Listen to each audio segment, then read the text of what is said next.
So many of you might have more information about this than me, because I knew nothing about it until a few hours ago when I did some research about drilling or digging for a well. Anyone have expertise on well digging? Anyone? Well, super. I think I probably know more than you right now. So, all right, good.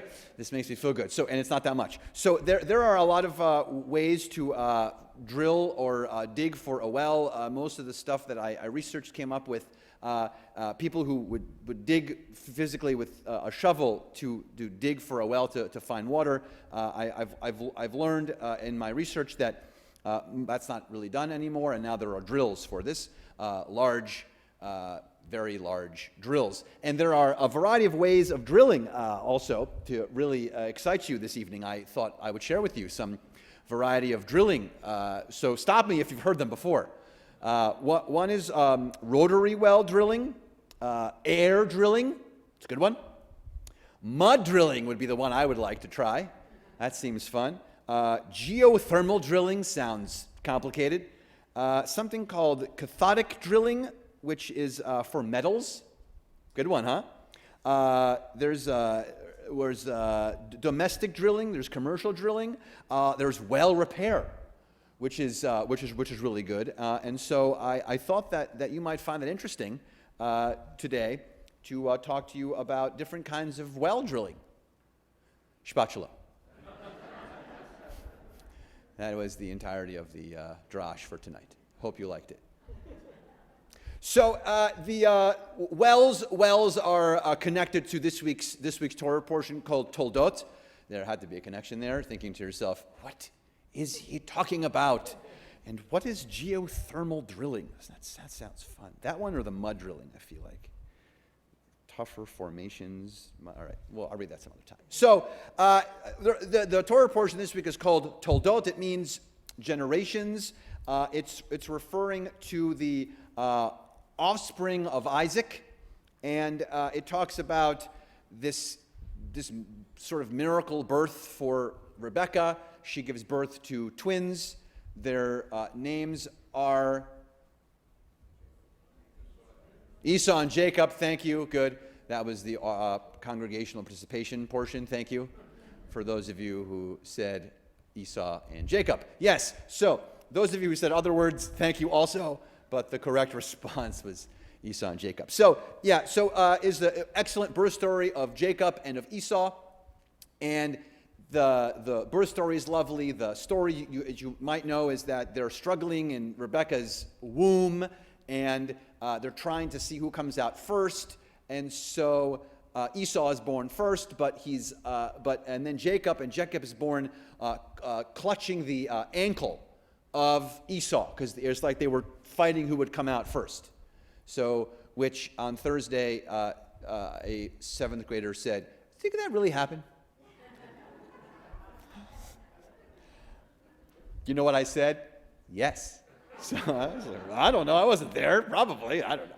So there's this very, very interesting birth story that happens for us, which is the very popular part. But the perhaps less popular part is about these wells. So I want to talk to you about these wells. It's very interesting. So you'll tell me. I think it's interesting, and then later you'll say you were wrong. Or you were right. But I'm going to tell you because I found it interesting. So there are these wells that Abraham dug that at this point Isaac works on, and then Jacob eventually works on to open up these wells, and then 3 new wells are dug. And so it's very interesting because wells are important, and they're sort of its life and its nourishment, and it creates civilizations where there's water, people can come live there. It's a beautiful symbiotic relationship between opening a well up and having water and having people show up.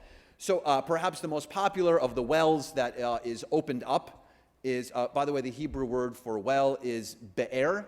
And so one of the most famous wells in this Torah portion opened up is Beersheba, exactly. So which to this day is a very large city in the south of Israel called Beersheba. Thank you. All right, excellent. So it's the famous one from the Torah portion.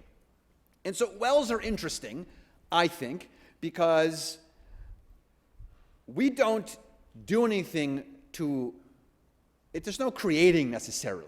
It's more digging.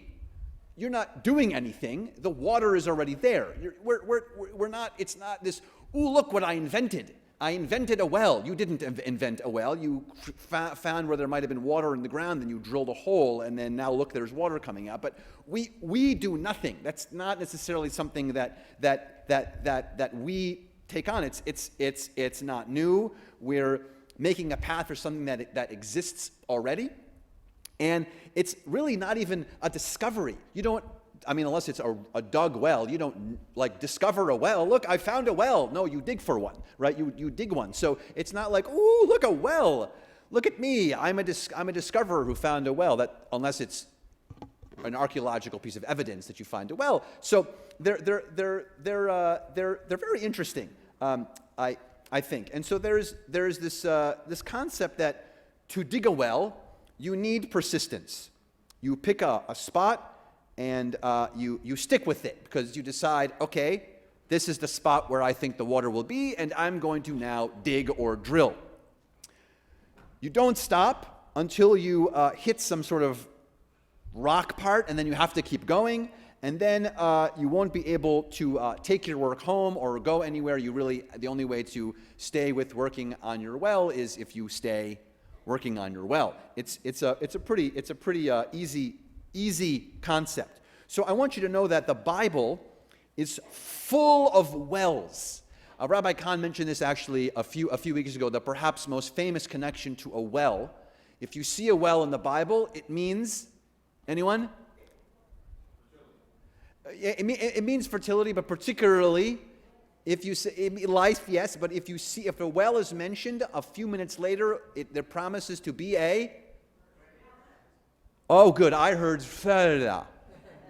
that was, yes, all of you were, I don't know if it was right or wrong. A wedding. Every time a well is mentioned, how many people said wedding? Great. Or a wedding or marriage. You said marriage? That would count also. Thank you. Thank you, Caroline. It's good. Excellent. So, but I did some well research, and it went well, and thank you. I'll be here all week. I'll be here all week, so really, I'm sorry if the jokes are bad. I don't think they are. I think maybe you're just not hearing me clearly. So what's interesting is I found this whole report about the 10 ways that wells affect the Bible. So I just want to share with you. It's kind of neat. So they represent survival. They represent like an emotional attachment. They represent, sorry for this, sort of the labor that women did, because a lot of women were the ones who drew the water from the well to sort of sustain the home. It was a sense of tension, because if you were fighting over sort of where the water source was, it was a point of cooperation also, because where the water was, everyone came together and joined by the well. It was a meeting place. We talked about that for a wedding.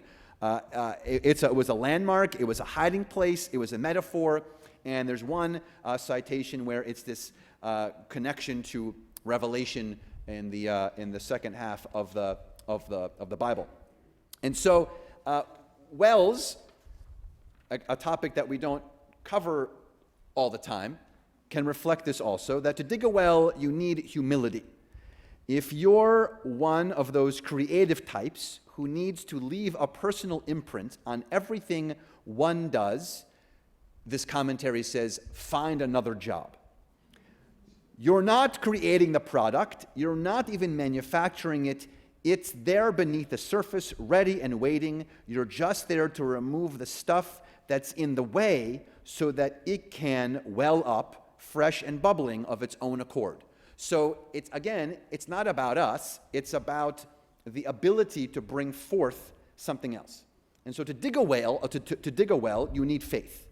Faith that beneath the sand and the rock, beneath the slime and the grime and the dust and the dirt, awaits that fresh and bubbling water waiting for you to cut into that path. Faith that if you pick the right spot and stick with it and set aside your own sort of, I'm part of this well, and you simply commit to it, then eventually you hit the spot and water. And then you can sustain the community, and you. And so I invite us on this Shabbat to think of this concept of these wells, to think that our forefathers built these wells all around what is now Israel, these nourishing spots all around the whole region. And so I invite you, as you think about wells on the Shabbat, invite all of us to maybe connect to what's your well, not necessarily your physical well, but I invite us to find and to dig and to seek what is our nourishment. Where do we go to? Where do we drill? Where do we dig to find in our lives, to find nourishment, to find a connection, to find life, to find other people, to find community? And I invite all of us to do this, not literally to drill, but to unearth in a sort of different way. Not physically unearth, but to unearth in our lives. And so once you do it, and if you find that right spot and the right connection and the right moment, then maybe something fresh will bubble up and will create nourishment for you. Shabbat shalom.